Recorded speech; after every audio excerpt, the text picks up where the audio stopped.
Hey everyone, welcome back to Brian's Mysteries and Adventures on Trail. Hope everyone's getting ready for a nice Thanksgiving. In today's video, we are going to be covering two missing hunter cases that have seemingly vanished into thin air. The first case we are going to be talking about is Alvey Webb, who disappeared on October 19th of 2019. The second case we're going to be talking about is Sean Higgins, who disappeared on October 14th of 2016.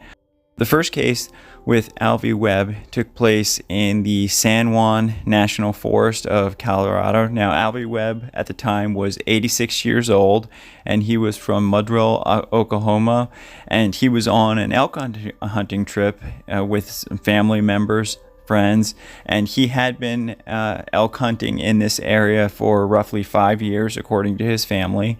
And on the morning of October 19th, 2019, they went out to this area of the San Juan National Forest on the Road Roaring Fork area, and they had camped off of this Route 564, which apparently there's a trail that's an unnamed trail that meets up with the Roaring Fork, which is Forest Road 435, and that whole area is very rugged, very dense, and up north of that is the Colorado Trail.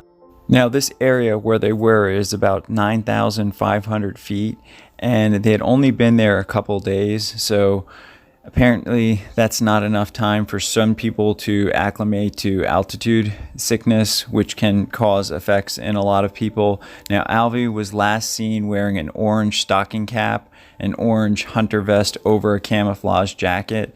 He was an elderly man, so he did have some difficulty walking, so he wasn't expected to, wander off. They had left him at a certain spot on that trail and had planned to meet back up with him in a few hours. They had taken him roughly 100 yards down the trail, which was located close to where they were camped, near a meadow where they had actually hunted the year before, and they told him that they would pick him up at the bottom of the hill on that road roughly around 10 o'clock.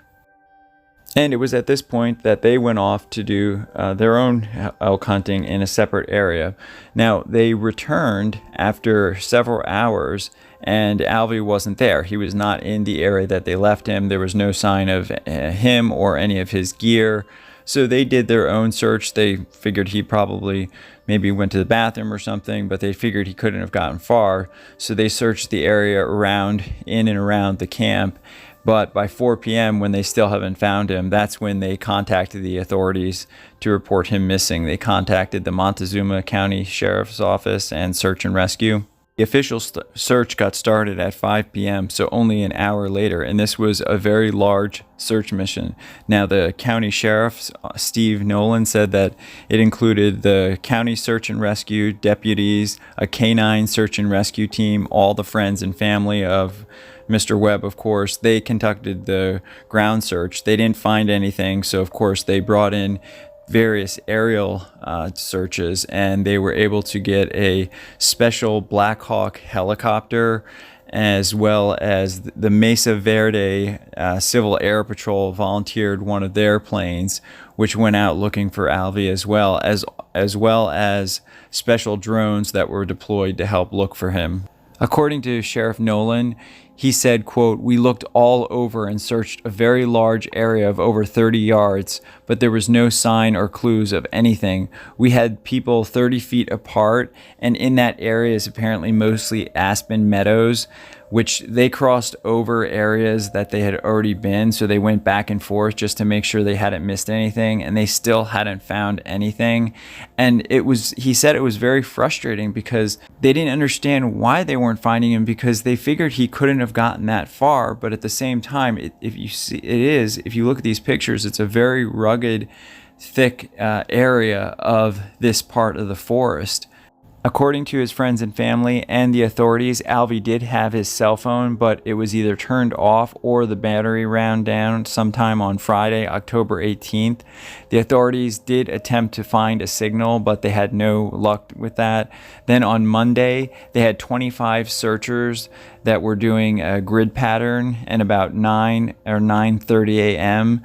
that morning, someone said they thought they heard a gunshot, but there was no sign of any animals or anything in the area that may have been shot, or according to the sheriff, they just found no other evidence. So that really didn't help the search effort in any way. And normally when a hunter is in trouble, he will fire his weapon 3 times in the air. Sheriff Nolan did say that there was at the time a small dusting of snow on that Sunday morning, but a very big winter storm moved into the area of where Alvey had gone missing, and it dropped a ton of snow, and the temperatures fell below 20 degrees Fahrenheit. Therefore, a few days later, the official search was called off. However, his friends and family kept on searching, and they did a hard target search of the whole area, and they still found nothing.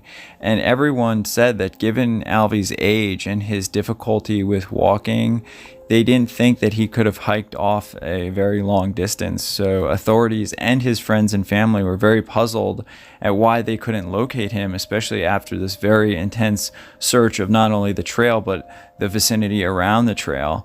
And they said aside from the walking, he didn't have any disabilities. He was very mentally alert.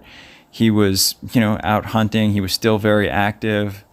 And he was wearing very bright colored clothing when he went missing.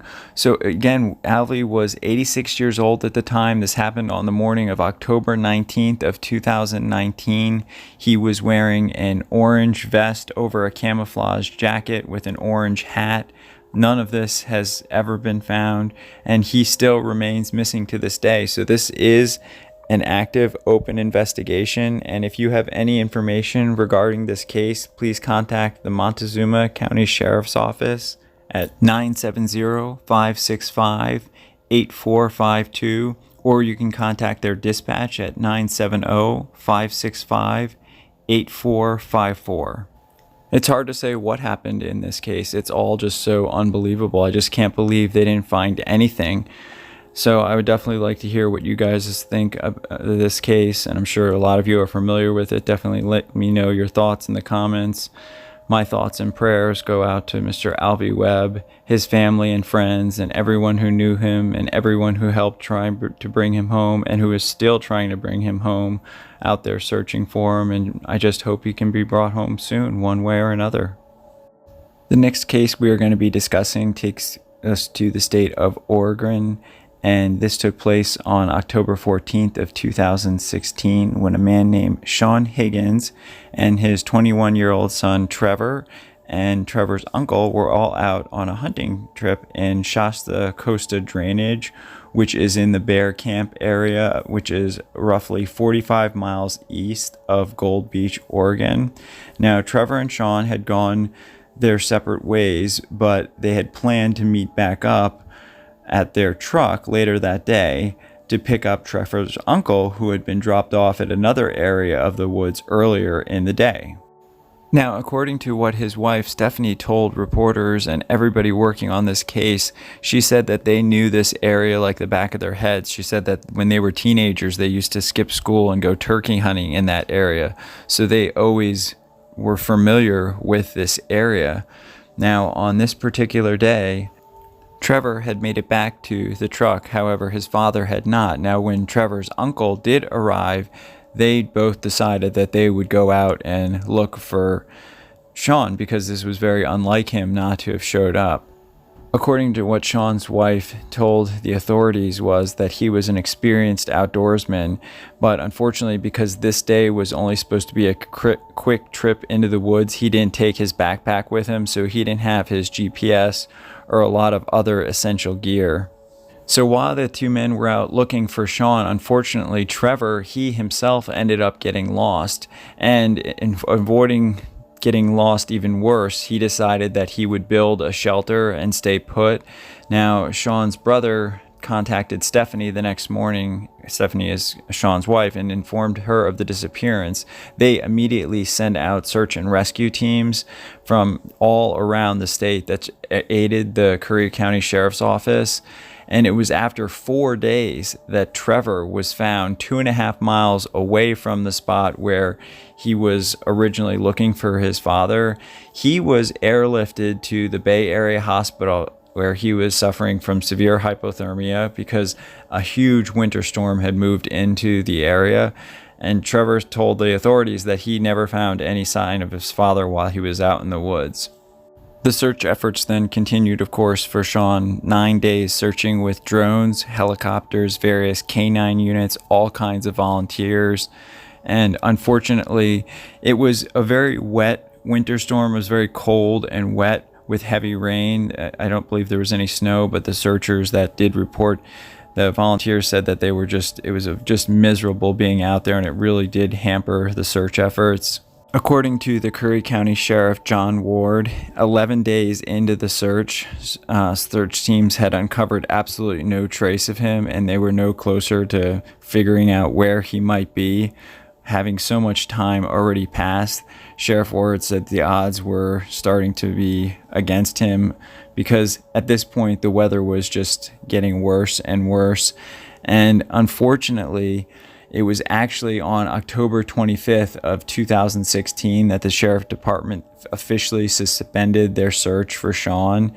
And apparently on October 23rd, that was Sean's 42nd birthday. So I can't imagine how hard that was on his family and friends and everyone who knew him, and of course all the search and rescue, because these search and rescue team members work very hard and they get very personally invested in these cases, and when they don't find the people, it hurts. Now, according to Sheriff Ward, he said that they scoured the area with 200 to 300 searchers a day. That's a big search effort, and unfortunately this is a vast area, and even with all of their search efforts, they never found one single clue. And according to what his family has told reporters and different authorities, is they've heard all kinds of different rumors of what could have happened to him, but apparently most of his friends believe that he's not even in the woods. They don't think that he is there. Somehow he may have been taken from the woods, or I don't know. It's just such a bizarre disappearance, especially considering he knew the area. It was just supposed to be a quick little day trip. But unfortunately, he didn't have any of his gear with him. He didn't have his GPS, and anything could have happened. He could have suffered a fall. He could have, it's just really impossible to say. But the search dogs, they couldn't pick up any scent. That was probably due to the weather. It was raining almost nonstop from the time that the searchers went out. So it's just one of those, puzzling mysteries. Maybe he suffered a fall. To this day, this case remains open, and if anyone has any information regarding Sean's whereabouts or his disappearance, please contact the Curry County Sheriff's Office at 541-247-3276. Sean was 41 at the time and then turned 42 during the actual search effort. He was last seen about 45 miles east of Gold Beach on October 14th of 2016 in the Bear Camp area of Oregon. Sean is roughly 6 foot tall and about 200 to 210 pounds. He has brown hair and blue eyes and a tattoo on his right arm of a tribal tattoo. My thoughts and prayers go out to Sean, his friends, his family, everybody that knew him, and everybody who worked so hard to try and bring him home, and just hoping that he can be brought home soon, one way or another. I'd like to dedicate this video to Alvey Webb and Sean Higgins, their friends, their families, and I pray that they can both be brought home to you guys soon, one way or another. Thank you all for watching, as always, and please be respectful in the comments if you choose to leave them. Remember, these are still open cases, and these people are just looking for answers and missing their loved ones, so just think of it as if it was your loved one.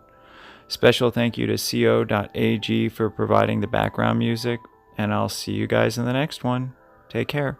Hey everyone, thanks for sticking with me till the end. As always, I just wanted to let everyone know I still have some calendars available. They're $17. If you want to send me $17 to my Venmo or PayPal account, that information is in the description as always. Also, if you have any case suggestion or want to submit your own personal wilderness story, my email is in the description as well.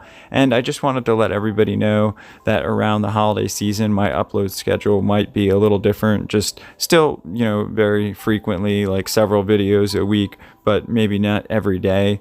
But I please ask you to consider subscribing if you haven't already, and thank you to all those who have already subscribed. I appreciate all your support and feedback. It means the world to me, and I hope everyone's looking forward to having a great and wonderful Thanksgiving, and wishing everybody a happy and blessed week. I'll see you guys in the next one. Take care.